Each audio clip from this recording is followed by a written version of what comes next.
एक जंगल में कालू नाम का एक कपटी और क्रूर स्वभाव का जमींदार कौवा रहा करता था, जो जंगल के भोले भाले पक्षियों को कर्जा देकर उनसे भारी ब्याज वसूलता था। आज कालू अपने दो साथी भूरा कबूतर काले कौवे के साथ वसूली के लिए निकला था। तभी उसकी नजर जंगल की एक किसान टुनटुनी चिड़िया पे पड़ी। इस साल तो फसल बहुत अच्छी होगी है। टुनटुनी, मुझे भी बता देना, आखिर तो खाद में मिला दे क्या है? कुछ नहीं कालू सेठ, मैं खाद में कुछ भी नहीं मिलाती, बस जी तोड़ मेहनत करती हूँ और ईश्वर से प्रार्थना करती हूँ और मेरी फसल हर साल अच्छी उगती है। ये सब तो बातें हैं टुनटुनी, सच तो ये है कि तेरी जमीन जंगल की और जमीनों के मुकाबले उपजाऊ है। एक काम कर, तू अपनी जमीन को मुझे बेच दे, मैं तुझे जमीन की मुंह मांगी कीमत दूंगा। नहीं सेठ जी, ये जमीन मेरे पिताजी की निशानी है। उन्होंने इस जमीन पर बड़ी मेहनत से हल चलाकर मुझे पाला पोसा बड़ा किया है। मैं उनकी आखिरी निशानी को कैसे बेच सकती हूँ? टुनटुनी, मैं तुझे जमीन की 2 गुनी कीमत देने को तैयार था। उन पैसों से तू इस जैसी 2 और जमीन खरीद सकती थी, लेकिन कोई बात नहीं, जैसी तेरी मर्जी। इतना बोलकर कालू सेठ दोनों साथियों के संग वहाँ से चला गया और क्रोधित होकर अपने साथियों से कहने लगा, पता नहीं ये टुनटुनी अपने आप को समझती क्या है। मैं उसे उसकी जमीन की 2 गुनी कीमत देने को तैयार था, फिर भी उसने मुझे अपनी जमीन नहीं बेची। ये तो आपका बहुत बड़ा अपमान है सेठ जी। भला आपकी बात को जंगल में कौन काट सकता है, और ना आज तक जंगल में किसी ने आपकी बात काटी है। भूरा सही कह रहा है सेठ जी, अगर ऐसा ही रहा ना तो इस जंगल के पक्षियों के मन में आपका डर समाप्त हो जाएगा। तुम दोनों चिंता मत करो, टुनटुनी चिड़िया की उपजाऊ जमीन पर मेरी बहुत समय से नजर है, लेकिन छीनूंगा जरूर, क्योंकि मेरे दिमाग में जो योजना चल रही है, अगर वो सफल हो गई ना तो कुछ ही दिनों में उसकी उपजाऊ जमीन मेरे हाथ आ जाएगी। शाम को टुनटुनी अपने घर आ गई। उसके परिवार में उसकी बूढ़ी माँ टूनी और उसकी बेटी पिंकी थी। अगली सुबह टुनटुनी की माँ उसे घबराती उठाती है। जल्दी उठ बेटा, जल्दी उठ। क्या हुआ माँ, तुम इतनी घबराई हुई क्यों हो? मुखिया जी अभी अभी बोलकर गए हैं, अपने खेत में आग लग गई है। हरिया तोता खेतों की आग बुझाने के लिए ही गया है। अपनी माँ की बात सुनकर टुनटुनी चिड़िया बुरी तरह से घबरा गई और वो खेतों की तरफ पहुँच गई, मगर उसने देखा कि उसके खेत जलकर राख हो चुके थे। हे भगवान, ये क्या हुआ? मैंने तो सरकारी बैंक से कर्जा ले रखा है, सोचा था कि फसल बेचकर अच्छी आमदनी होगी। अब मैं कर्जा कहाँ से चुकाऊंगी? नई फसल उगने में तो 6 या 7 महीने लग जाएंगे। चिंता मत कर टुनटुनी, एक उपाय है। कैसा उपाय? क्यों ना तुम कालू सेठ से कुछ पैसे उधार ले लो और 6 महीने बाद उसे पैसे लौटा देना। ठीक है, मेरे पास इसके अलावा कोई चारा भी नहीं है। टुनटुनी कालू सेठ के घर में पहुंच गई। तुम्हारे साथ बहुत बुरा हुआ है टुनटुनी, जिसने भी किया है ना, ईश्वर उसे कभी माफ नहीं करेगा। टुनटुनी, तुम एक पढ़ी लिखी और बुद्धिमान चिड़िया हो, बोलो तुम्हें कितने पैसे चाहिए? मुझे सिर्फ 50,000 रूपए की जरूरत है।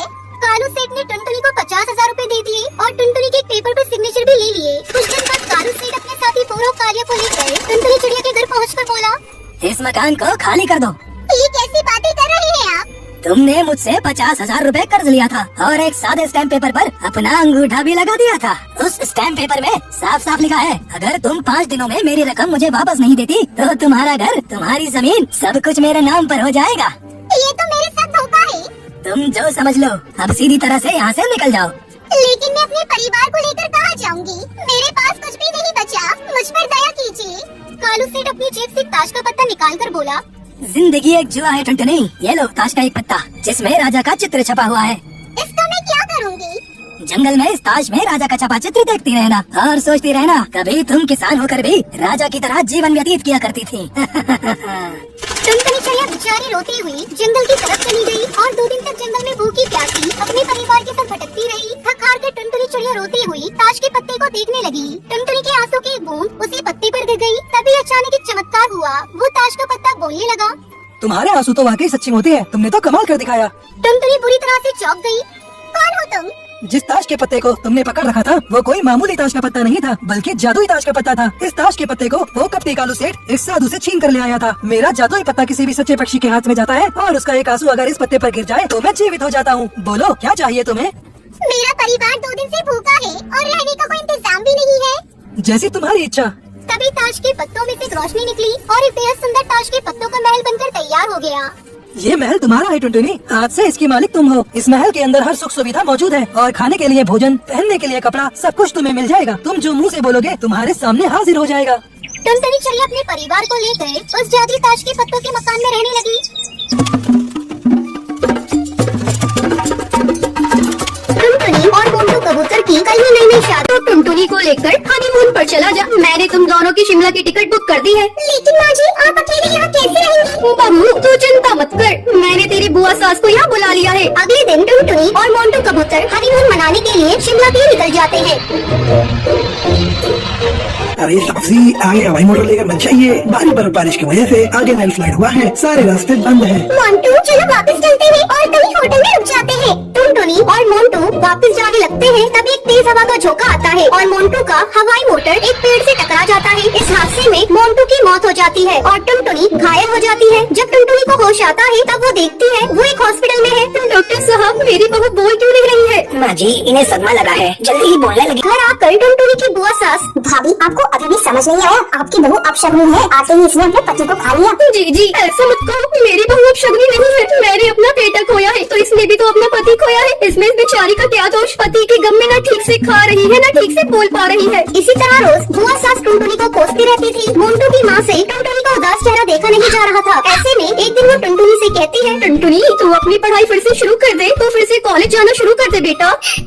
माँ जी, मुझसे पढ़ाई नहीं होगी, मुझे मोंटू की बहुत याद आती है। मैं उसके बिना कैसे जीऊंगी आप बताइए। मेरी बच्ची, होली को कौन टाल सकता है? मैं तुम्हारे साथ हूँ, मैं कल ही तुम्हारा एडमिशन कॉलेज में करा दूंगी। भाभी तुम पागल हो गई हो क्या? वृद्धा बहू को कॉलेज भेज रही हो? अब तो इसे भगवान का भजन कीर्तन करना चाहिए, ना कि पढ़ाई। देखो जीजी, पहले टुनटुनी मेरी बहू थी पर अब मेरी बेटी है। मैं अब उसके हर सुख दुख का ख्याल रखूंगी। अगर वो कॉलेज जाने लगेगी तो मोंटू के गम को भी भुला पाएगी और अपने पैरों पर भी एक दिन खड़ी हो जाए। कुछ गुंडे टुनटुनी को छेड़ रहे थे, तभी कॉलेज का एक स्टूडेंट उन गुंडों से भिड़ जाता है। तुम्हें किसने इजाजत दी कॉलेज की चिड़ियों को छेड़ने की? शीशा के मंदिर में तुम सब गुंडागर्दी करने आते हो? चलो भागो यहाँ से, वरना मैं पुलिस को बुलाऊंगा। पुलिस का नाम सुनते ही वो कौवे वहाँ से 9-11 हो जाते हैं। आपका बहुत बहुत शुक्रिया, आपने इन गुंडों से मुझे बचाया। इसमें शुक्रिया की क्या बात है? ये तो मेरा फर्ज था। आपकी जगह कोई और लड़की नहीं होती तो मैं यही करता। धीरे धीरे उन दोनों की नजदीकियाँ